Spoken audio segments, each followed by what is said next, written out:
Welcome to the CJ Moneyway Show. Welcome to the CJ Moneyway Show. Welcome, my good people.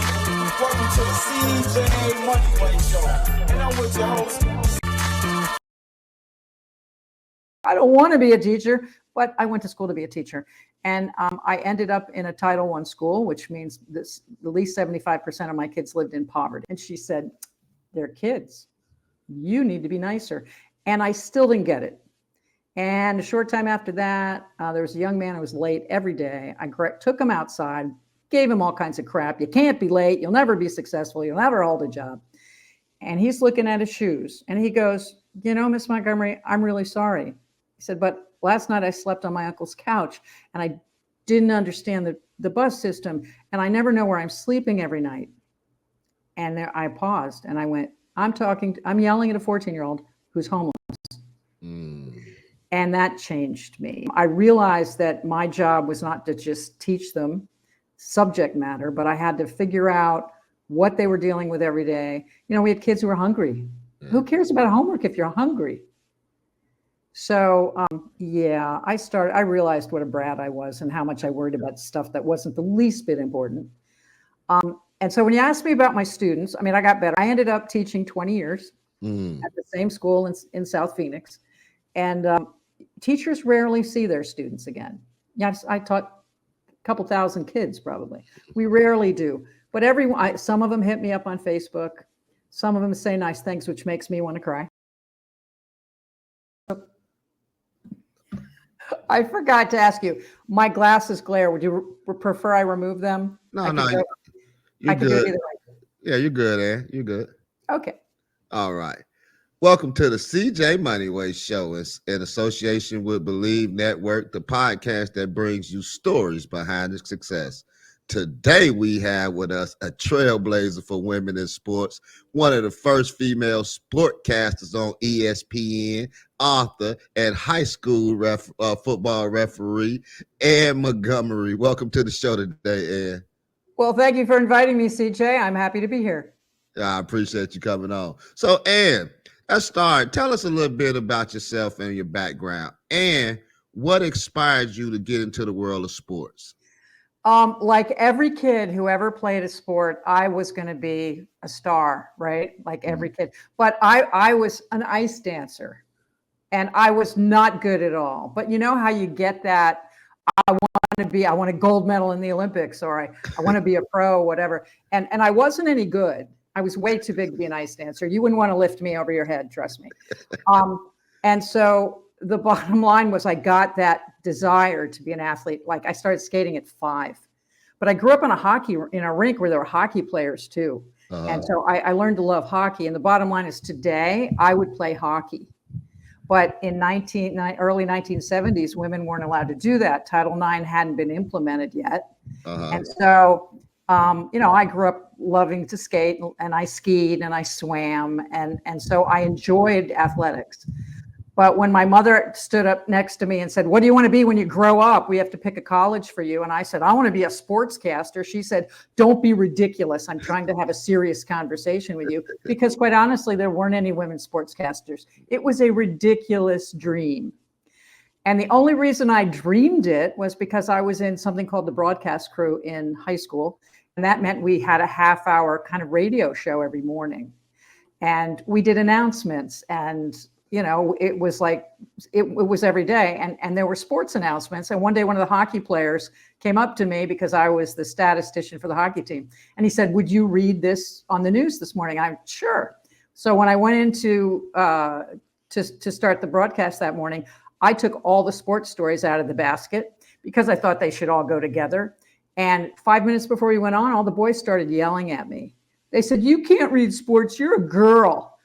and the man who the teacher came in, he goes, if Annie wants to read the sports, she can read the sports. You have a show to do it. So I read all the sports, and I thought that was pretty cool. The guys were still mad. The next day I did the same thing. The next day I did the same thing.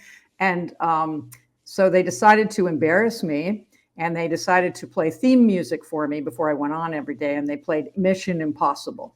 Dun, dun, dun, dun, that thing. Yeah. And then they started calling me Big Ann. Up next, Big Ann with the sports. And while they thought they were embarrassing me, I loved it. Yeah. And all the people in school started, coaches and kids, they started handing me announcements. So I became the sportscaster, and it says it under my high school graduation picture in my yearbook. This is your local sportscaster. But again, it was 1973, and there just weren't women doing those kinds of things. So when I went to college at Miami of Ohio, my professor said, no, you'll never be a sportscaster. You're a girl. And in fact, they gave me a show to do my senior year, which was shocking. They said, you want to co-host this sports show? I said, sure. It was a TV show. And what I didn't understand was the football coach, the basketball coach, and the baseball coach all refused to talk to me. They would not allow me to interview them. And so the gentleman that I anchored with, he did all those stories, and I was stuck. And then I realized there's so many more sports on a college campus. We had archery and wrestling and hockey and gymnastics and swimming. And I went to those teams, and they were delighted because, they get ignored. Yeah, yeah. So I started interviewing them. And I wanted to be a sportscaster. And still, it was 1977. It was not something women did. And I couldn't get a job anywhere. I couldn't get an interview anywhere. And you know how in life funny little turns happen that you didn't expect that change everything? Yeah. That happened to me one night. I went to a Washington Capitals game with my aunt, who was like a sister to me. She brought a date, and he was an amateur ice hockey official, meaning little, kids and high school, that kind of thing. And he was bemoaning the fact that there just weren't enough hockey officials, kind of like today, there aren't enough officials anywhere. And my aunt went, oh, Annie skates. And I said, yes. And he said, well, would you like to be a referee? And I said, okay, I'll be a referee. Never once considering that I had never been on hockey skates in my life, which are different. Do you know the difference between hockey skates and figure skates? No, I don't. Okay, well, figure skates have real sharp toe picks at the end. Hockey skates are round. Okay, so when I went out to take that first, I went to the classes, I took the exam. They sent me out at, for a 6 a.m. game, and I worked in a bar at the time, so I think I had 3 hours sleep. And I put on my stripes and my whistle, and I was all excited. I went out, had my puck, and it's like 6-year-old hockey players. Have you ever seen them? No. With their little jerseys down to their knees, and their helmets are all too big because they're little kids, and they kind of tilt rakishly to the side. And I went out to take my first face-off, and I fell. Oh, man. Because I couldn't catch myself. I didn't know that they were round. I didn't pay attention that they were rounded on the ends. And I tried to get up, and I fell 2 more times. And these little kids are all staring down at me. And I'm going to tell you the honest truth, CJ, I do not remember the rest of the game, but I do remember the ride home. Yeah. On the ride home, I realized I didn't know enough about sports to be a sportscaster. I really didn't. So I decided before I got home that morning that I was going to take the next 5 years and officiate the 5 main team spectator sports: football, baseball, ice hockey, soccer, and basketball. And I was going to learn the games I had never been allowed to play. Mm-hmm. And I'd work in the bar, and they scheduled around all my games, which was great. And I believe that somewhere in the country, there was a forward-thinking news director who would hire me, understanding that I knew about the games. And that's exactly what happened. So I ended up working for 5 stations, including ESPN, where I anchored SportsCenter. So let me ask you, Ann, with the career that you went into, when you began your career, did you set out to be a trailblazer for women's sports, or was it something that just happened? Well, I don't think anybody sets out to be a trailblazer. They just decide they want to do something. Mm-hmm. Okay, and for me, it was a weird thing, but I was convinced I could do that. And I'm probably more stubborn than anything, because every time somebody said, no, you can't, I said, yes, I can. I said, yes, I can. Like, when my brother told me 2 years, he was 2 years ahead of me, and I was finally going off to college, and I am dyslexic, which I didn't know until I was in my 50s. Mm-hmm. So I didn't get great grades in school. And he leaned on the door jamb and he goes, I bet you $20 you flunk out by Christmas. You're too stupid to be in college. Wow. And you know what? I would have rather, been hit by a meteor and killed than flunk out of school. So I busted my butt, and I did really well. And got a great education. And you may think me snotty for this, but I'm delighted that I have more degrees in my wall than my brother. And I don't think he ever paid me the $20, but I won, right? Yeah. So what I'm saying is sometimes no is a gift, And everybody who said, you can't do this, no, it's never going to happen. My brain goes, yes, I will. Yes, I will. And so it's stubbornness. I'm of Irish descent and we're kind of stubborn anyway. So so TrailBlazer, I don't know, is stubborn probably. I was just watching the Martha Stewart a documentary last night and kind of put me in the mind of that. Like, she would not take no for an answer. When people told her no, she made them regret that they, denied her or didn't believe in what she was doing. So just listening to you kind of brought that back to my memory. So let me ask you a question, Ann. Seeing the success of Sports Center today and the many women that now play pivotal roles in the broadcast, how does that make you feel? Well, I'm not sure women have made that much progress, either whether it's Sports Center or whether it's sportscasting in general. As far as Sports Center is concerned, that's the entry-level job at ESPN. Nobody's supposed to stay in it. You're supposed to move on to specialize in something. And I remember when I first got there, they said, well, what's your specialty? I said, I don't know. I can do football, baseball, ice hockey, soccer, basketball. And they said, no, you're supposed to specialize. So Chris Fowler, for example, we shared a desk, and he does football. That's his thing. And the bottom line is, if you're still doing Sports Center after many years, you're not moving up. And in sportscasting in general, I mean, let's be honest. When I was in broadcasting, there weren't many jobs. Even in big cities, there were only 3, network news stations and maybe a non-network news show. And they had 3 sportscasters. There were very few jobs. Today, there are a whole bunch of jobs, a whole bunch of different kind of outlets. So they have more room to hire women. But let's talk about football. Where do they put the women? On the sideline. Yes, the most useless job in broadcasting. I mean, would you want to hold a microphone in the face of a coach who's down 30-0 at halftime? I would not. I don't. It's ridiculous. And on top of that, every time I hear the women speak on the sidelines, I'm thinking, we don't need sportscasters. We need nurses in scrubs, because mostly they're going, well, Bob, I think he hurt his ACL. We'll get, he's in the tent. He's in the tent. We'll let you know if he's in concussion protocol. Yeah. So it's just medical stuff. They rarely get to talk football. Okay. So it bothers me that all these years later, because I was on ESPN 90 to 92, that's how old I am, that they really haven't given that many more jobs to women. Why can't they do play-by-play in color? There's a handful of women that have done that at the college level. Why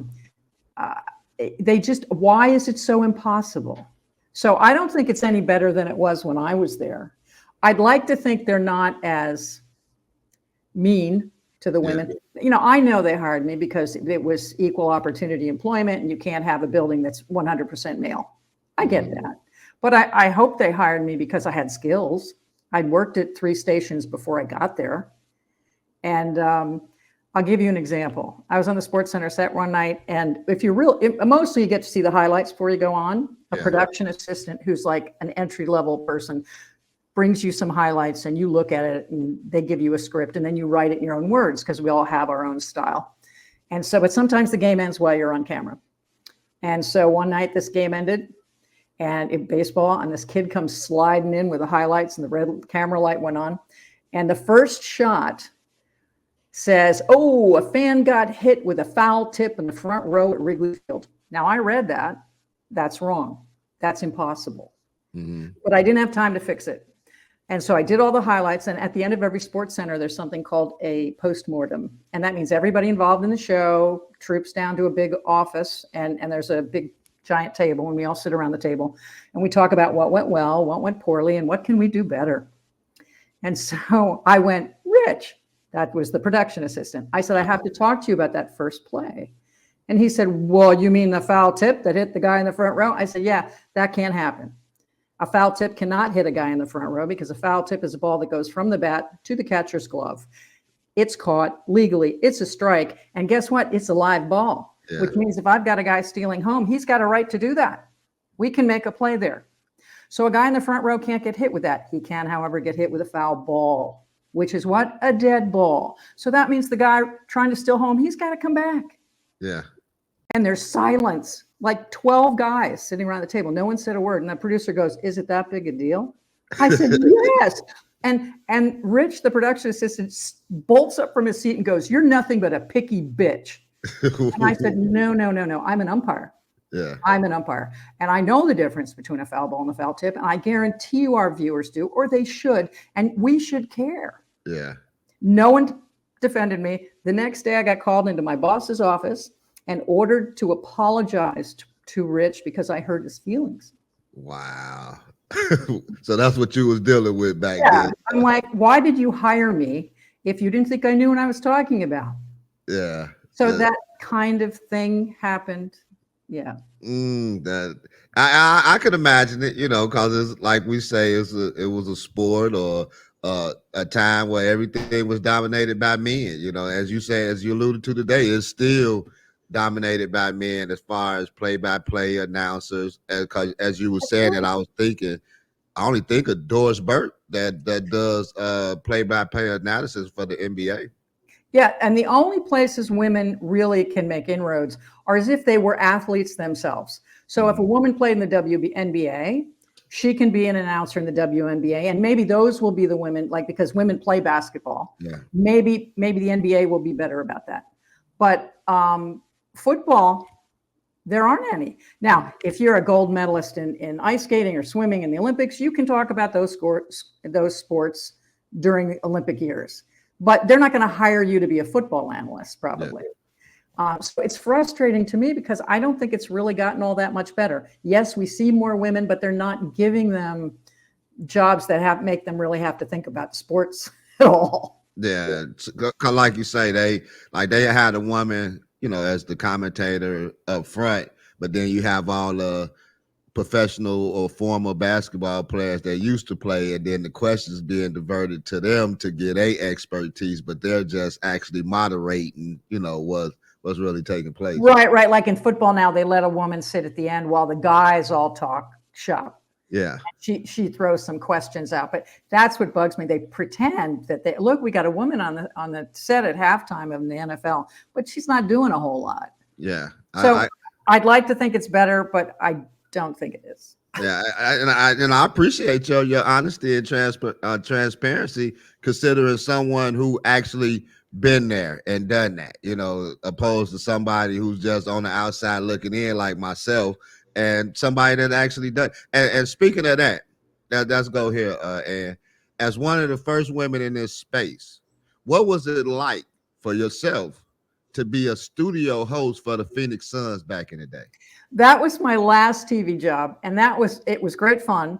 But I had been in Phoenix before I went to ESPN. I worked for a station there for a couple of years, and it was great. And I covered the Suns, and I was the beat reporter for the Cardinals when the NFL team first came out there, and I traveled with them, and that was great fun.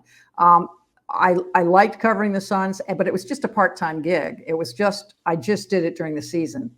And what it was is I did all the home games, and I did a half-hour pregame show that I produced and anchored, and it was about the Suns week and other stories in the NBA. I did a halftime 15-minute look at highlights and scores from around the league, and then the really tough one was the post-game show, which was a call-in TV show, and fans could call in and ask questions, and I would have guests like Charles Barkley or whoever.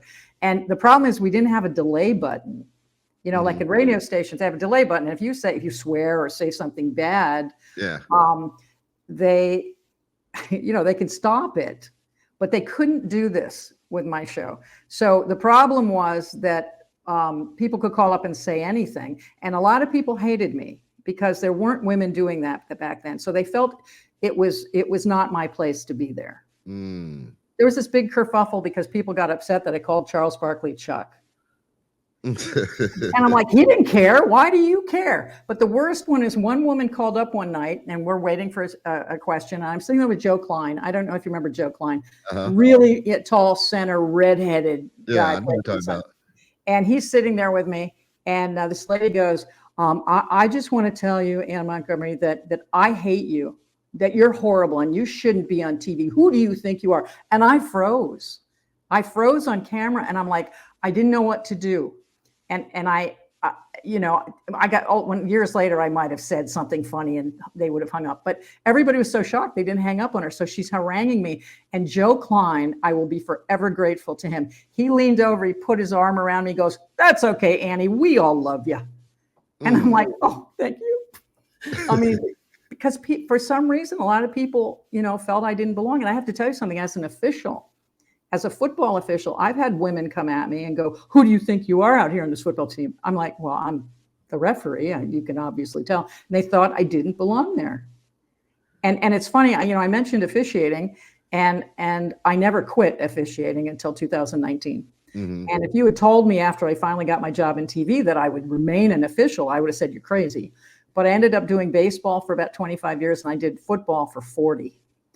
And it's funny, I'm retired from it all now because I can't get out of the way anymore. And I've been all MRI'd and operated on, and, you know, and I don't miss TV. I don't miss teaching, but I do miss Friday night football. I really miss being with my crewmates and putting on my jersey and grabbing my whistle and hat and going out there. I miss that a lot. Yeah, cause I know where you from. You say you're from Phoenix, so I know those Friday Oh, nights. I'm not from Phoenix. No, I've lived in 8 states, but I lived in Phoenix for about, well, still going on 31 years. Is that where you were officiating high school football? I officiated in Washington, D.C., Virginia, New York. ESPN wouldn't let me. I thought that was mean. Arizona. And then, mostly in Arizona, but I worked in all different places. And I said, and it's funny, don't think I'm a little, like a fragile flower, but I quit baseball because I got tired of being hit by baseballs. No. I look at people that go to pro games and there's a line drive into the seats and they're reaching out to catch it. I am hiding under the seats. Okay. I've been hit with baseballs so many times. And it's miserable. I'd rather be run over by 3 football players. I really would. So I quit that. But you know, I was pushing 65 when I had to quit football. I just couldn't get out of the way. You know, if there was an interception or a fumble, I was the referee. By the way, how many referees on a football field? 3, ain't it? There's only one. Oh, you mean referee? Okay, okay. The one that says I have holding 76 offense. Yeah, that make the calls. Yeah. Yeah, okay. I was the referee after years of getting thrown off guys' crews because they would say, "We're never going to get the state championship because you're a woman." They were right. I hated that, but they were right.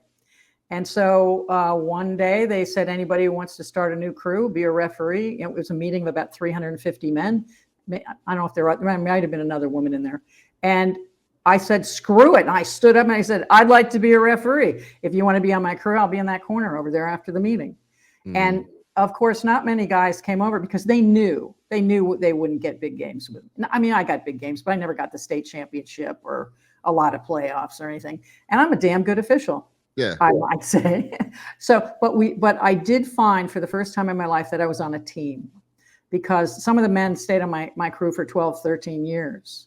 So we were a team, and different people came in over the years. So for my last 24 years, I was the referee and crew chief, which meant it came down to me. And people even at the end of my career were always shocked. They go, "Oh my God, the ref's a girl." Part of me would go, "Yeah," and then I go, "Oh damn," you know, I wasn't sure how I felt about that. Well, let me ask you a question on top of that, Ann. So seeing today where you have, you know, they are trying to integrate more women into refereeing in the NBA, and I've seen officials in football. I guess it's the same question as I asked about, you know, seeing the women in Sports Center now. How do you view that now that, you know, they're trying to expand into more professional levels? I wish they were doing it for reasons other than monetary reasons. The bottom line is they could have done this 20 years ago. Yeah. But the bottom line is, let's look at the NFL. The NFL has, I don't know, 4 women now, maybe more. And part of that is they're desperately trying to appeal to women. Why? You remember when you used to watch football and you'd see all kinds of shots of cheerleaders? Yeah.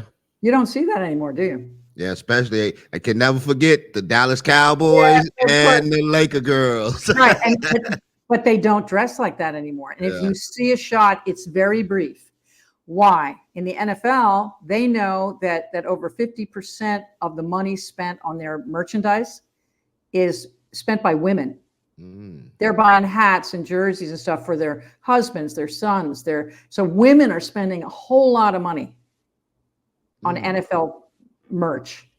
And so suddenly they're saying, oh, look, girls are playing flag football. They're trying to make it more appealing to women. So fewer shots on the cheerleaders jiggling around and more shots on, more saying, oh, yeah, we have women who are officials. And still, it does not enough to put a woman in the booth, but they're trying to appeal to women because women control the purse strings in most families. So they're not stupid. They're trying to, promote women. And honestly, they're doing that kind of across the board. The only outlier is friggin' baseball. Yeah. Baseball had a woman, Pam Postema was an umpire back in the 80s, early 80s. How do I know that? I was married to a minor league umpire who was her partner. And the bottom line is why she could have easily been an umpire. And there have been other women who've gone through umpire training and umpire school, which I did as well. And why isn't there one or two? What's the big deal? Yeah. And on top of that, I'm going to say something that got me in trouble a little bit. I wrote a column, and I know I'm going off the rails a little, but you know how girls play high school softball? Yeah. They should play baseball. I'm sick of girls playing softball. I think let's let girls play baseball. And then maybe you'll have women coming up who will be umpires, who will have grown up with the game instead of getting into it later in life. So, yeah, my attitude is that baseball is the worst. Why they can't have a woman announcer? Is it that tough? It's a slow game. Almost anybody can go, oh, yeah, there's a single to center field. It's not like football going, oh, look at that block. It's not that tough. Yeah, you're right. I didn't think about it like that. Baseball is probably one of the only sports that don't have women commentators. Oh, yeah. I think hockey does have one woman somewhere, but they're still so few and far between. Why in the 2020s is this such a big deal? And I'm telling you, when I started officiating in 1979, I thought it would get better for women, but I don't think it has, unless you're a woman who officiates in a sport that you played. Clearly, women in the WNBA can officiate basketball, but probably mostly in the WNBA. No, I'm going to take that back. The NBA is pretty good about it. Why? Because women play basketball. Yeah. But if it's something women play that people recognize that women play, there's probably going to be more opportunity. But let's face it, officials are going to disappear. They're going to be replaced by machines. And then we won't have any. And guess what? I believe people will miss the umpires and the referees because who are you going to yell at? Who are you going to blame? The machine? They will miss us when we're done. Yeah, it's going to take away. I mean, just like you say, not only in sports, but in society, period, taking all our jobs away from us. So, and let me switch a little bit. Being a former teacher, how does it feel to watch one of your students follow their dreams and find success using some of the tools that you shared with them? Well, my career as a teacher was a little rocky. I became a teacher. I'm going to give a little background. I became a teacher when I was kind of forced out of television when I was pushing 40. I was suddenly no longer pretty enough to be in front of a camera. And that is a thing with women. And much more in my time than today. They're getting a little better about it. But anyway, I couldn't get a job anywhere. And so at 42, I went back to college to be a teacher. Mostly because people turned to me and said, you've been refereeing kids forever. Why don't you become a teacher? I'm like, I don't want to be a teacher, but I went to school to be a teacher. And I ended up in a Title I school, which means at least 75% of my kids lived in poverty. With everything that entails: abuse, neglect, homelessness, foster care, gangs, all of those kinds of things. And I came in with a hard ass attitude.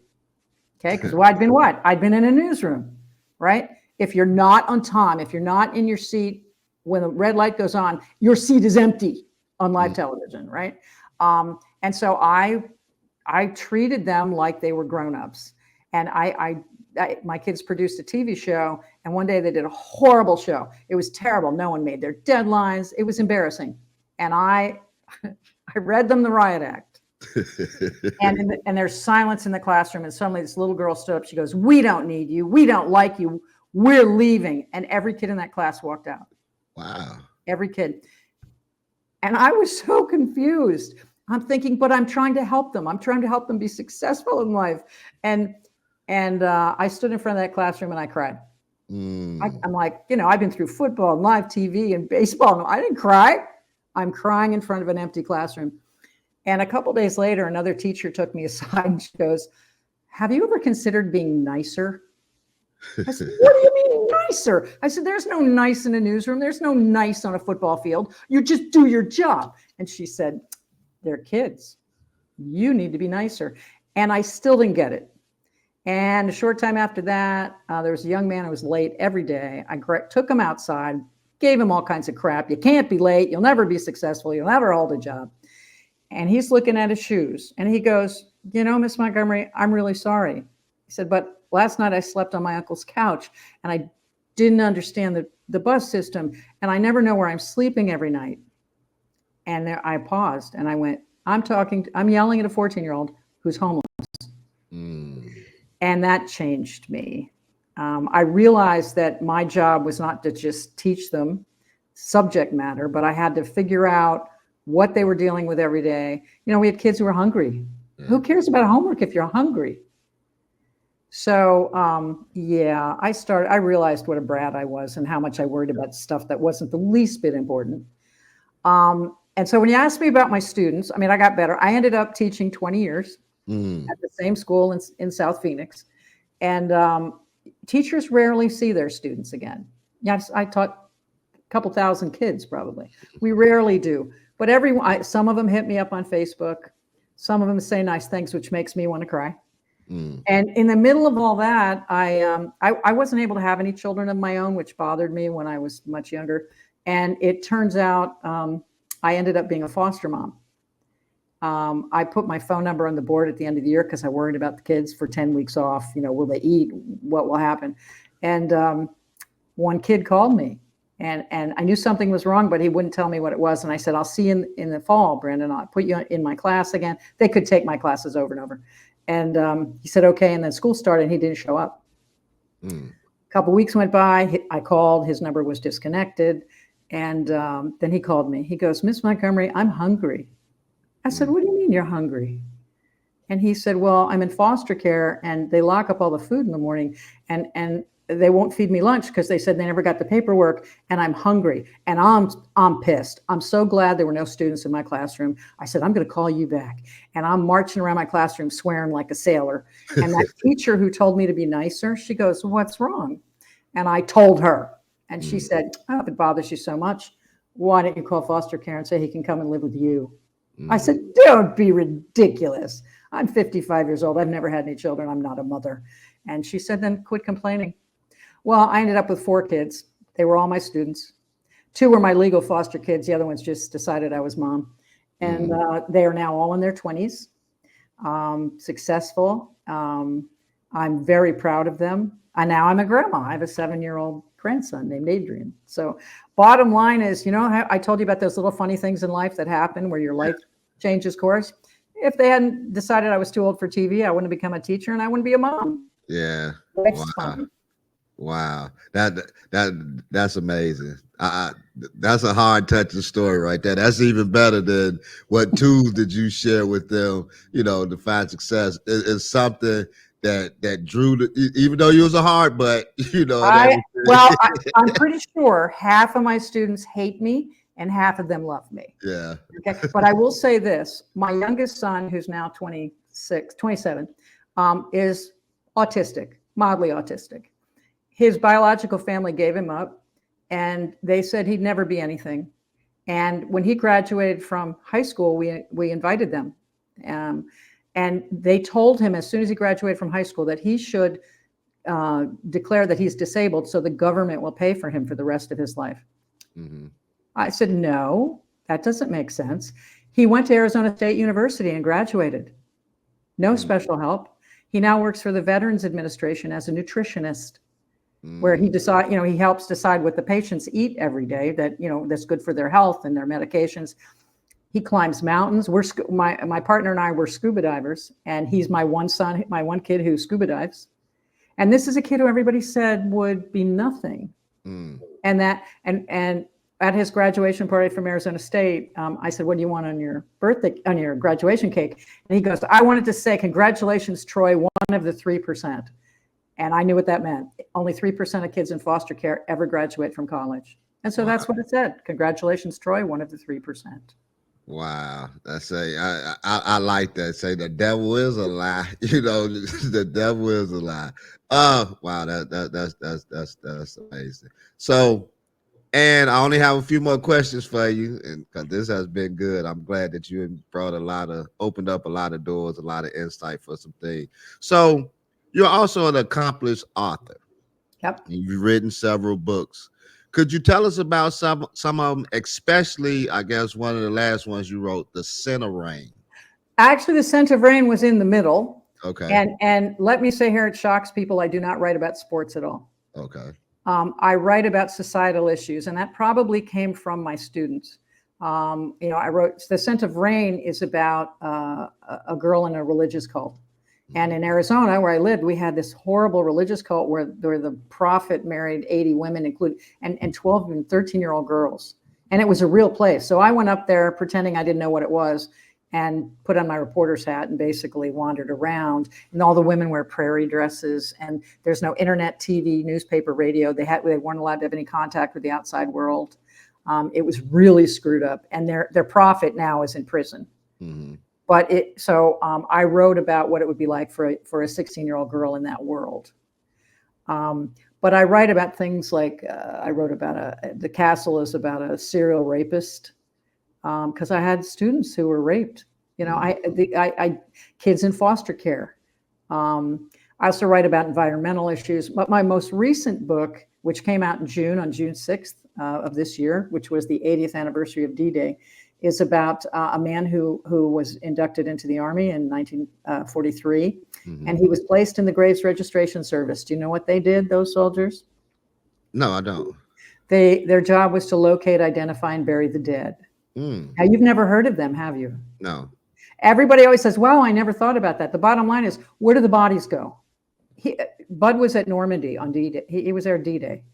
10,000 people died that day, Allies and Germans. Where'd the bodies go? We had to funnel 186,000 Allied soldiers, sailors, Marines, people through that area. You can't have bodies lying around. Yeah. So the bottom line is, when you go to Normandy today, there's a beautiful cemetery that everybody goes to. Bud and his men built that. Mm-hmm. And all over Europe. Actually, there are American cemeteries in 26 countries worldwide that the Graves Registration Service men built. Mm-hmm. Back then they couldn't ship bodies home that easily. Today, if someone dies in battle, they're home in 24, 48 hours. Uh-huh. But the bottom line is, think about that job. Sometimes all you get is a foot, and you got to figure out how to identify them. So I wrote the book from a series of letters I was given that he wrote home, and also some stories that his family told. And I'm very excited that we were in Indiana, Vincennes, Indiana, over the summer in August, and we had a memorial service for him. He's still buried in France. I went to school there. Yeah, did you? At Vincennes. Matter of fact, that's where I met my wife. Well, we were there. We were there in August, and we were at the Indiana Military Museum, which is in Vincennes. And we had a beautiful service for him with a 21-gun salute and a proclamation by the mayor. It was really beautiful. And about 20 members of his family came. And so I wrote the book. My friend asked me to write it. It's her uncle. And we wanted to honor not only Bud, but all the men who served in the Graves Registration Service. Because let's face it, when you see a movie, you see planes falling out of the sky and guys shooting at each other, and you see big battles on the ground. But then the page turns or the scene changes, and no one is there to say, what happens next? Look, someone's got to clean this up. Yeah. And they also had to clean up, civilians, and it's a horrible, horrible job. And his letters broke my heart. So that's called Your Forgotten Sons. And in fact, I'm going to Georgia this week, next week for some more book tour on this. But it's a tough book to write, but I'm glad I did it. It's my 6th traditionally published book. Congratulations on that, and I wish you great success with this book, like everything else in your career that you've done. So I wish you great success with that. Thank you. So, and let me ask you one more question. Well, two more questions. You're also a movie. You also used to review movies in the past. What a great job that was. So just tell me, what was your favorite movie of all time? Now, did it have to be one I reviewed? Because I wasn't a movie reviewer very long. I worked for, when I got out of television, I worked for a couple of small newspapers. I also worked for some magazines. So I learned to write in television, and I just moved into print. And I was in the newsroom one day, and the editor goes, "Oh, anybody want to go review a movie?" And I jumped up from my desk going, "Pick me, pick me." And I didn't get to do it very long because I got my job as a teacher, and so I had to quit. So if it's something I reviewed, oh gosh.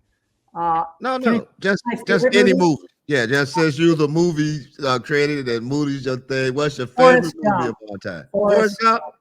I love, and I used to use it. I taught film at the school, and I used that to teach kids about character, setting, plot, and theme. And we would watch it over the course of a week. And it was funny because for years, kids were enthralled by it. They were like, and for me, it's the timeline of my existence. I lived through, Forrest would have been a little older than me at this point, but I love Forrest Gump. Yeah, I was just reading something where the lady that played opposite of him, his co-star. Yeah. And I guess they're fit to do another movie together. Yeah, Tom Hanks, and why can't I think of her name? I know what her name is, but yeah, they're doing another movie, and I love it, just about everything Tom Hanks does. But that was a wonderful film, and that would be my favorite. Yeah, wonderful and long. It was a long film. Yeah, but I rarely see movies more than once. I'm not usually once is enough. I think I've seen that 40 times because I used it to teach. Okay. Yeah, because we used to go to. They had a restaurant in Chicago, and they got one in Florida too. Forrest Gump, Bubble Gump. And they got the Forrest Gump themes in there, and everything is pretty cool. I keep seeing the guy that played Bubba. I didn't. He looks very different. He's in movies and TV shows today. You won't recognize him as the same guy at all. And I went, that's him. Yeah. So he plays small parts in a lot of things. Yeah, I know exactly who you're talking about. Yep, I know exactly who you're talking about. So, Anne, just one more question. Like I said, I really for one, what can people follow you at? What can your social media? My website's the easiest way, and it's AnneMontgomeryWriter.com, and that's Anne with an E. So AnneMontgomeryWriter.com. Okay, cool. And that's where we can find your books and everything. Yep. Okay, fine. And my blogs, and I put all the podcasts on there. So yeah. Okay. So, Anne, lastly, what advice would you give to young women aspiring to break into the world of sports, whether as analysts, commentators, or referees? Have a thick skin. Try not to take everything personally. Okay. I know when I started officiating, for example, I thought people yelled at me because I was a woman. They yelled at me because I had the uniform on. Mm-hmm. So you have to be able to take criticism, and that's across the board. I mean, I took criticism in television. One woman called up one night and said, "I hate your eyebrows." Right? You have to be able to take criticism and brush it off, and you can't take things personally too much. And I'll tell you this: TV was tough. People would write me up in the paper, say mean things. Officiating, oh my God, I had to have a police escort to my car more than once. I had a tire knifed over a Sandy Koufax baseball game. I mean, so, if you're going to, and those were extreme. And I've had people be mean to me and do me, yeah. My peers in television did mean things to me. Bottom line is, if you want to do it, you got to push past the naysayers, and there still are some out there. And don't take, and look at no as a gift. Everybody who says no, you go, okay, well, and if you really want to do it, put in the work. I think as teachers, we unfortunately, I remember I've had kids who'd say, "I want to be a pro quarterback." I said, "Oh, are you on our team here at school?" "No." "Well, then how are you going to be a pro quarterback?" The biggest lie we tell them is you can be anything you want. Yeah. And we know that's a lie because Shaquille O'Neal is never going to be a thoroughbred racehorse jockey, is he? He killed a horse. So we can't be anything, but we can be lots of things. But we have to put in the work to do it. Yeah. So if this is what you want, be willing to do the hard stuff. Like you want to be in television, you're going to leave wherever you are. You're going to move around the country at a moment's notice. 2 weeks, you got to go. If you've got kids or you're married or you're seeing somebody, you're going to have to leave. mean, I've lived in 8 states. And so if this is what you want, there's some things you may have to give up. For a while anyway. So I think you have to be willing to put in the work, and you have to not take things too personally, have a thick skin, and take no as a gift. So, Anne, any last remarks that you would like to give us before we leave out? I don't know. I think I've made a lot of remarks. You're probably tired of me by now. Hey, so one thing she said, I want you guys to take note too. If you got a desire to do something, you have to put in the work. Put in the work, and you can accomplish whatever you want to accomplish. Some things you may not. Like she said, Shaquille O'Neal cannot be a thoroughbred rider. So think about it. Oh my. Yeah. So put in the work. You heard it here, right here on the CJ Moneyway show with the former Sports Center, ESPN sportscaster lady that made a trailblazer, Anne Montgomery on the CJ Moneyway show. Thank you for tuning in. We out of here. Peace.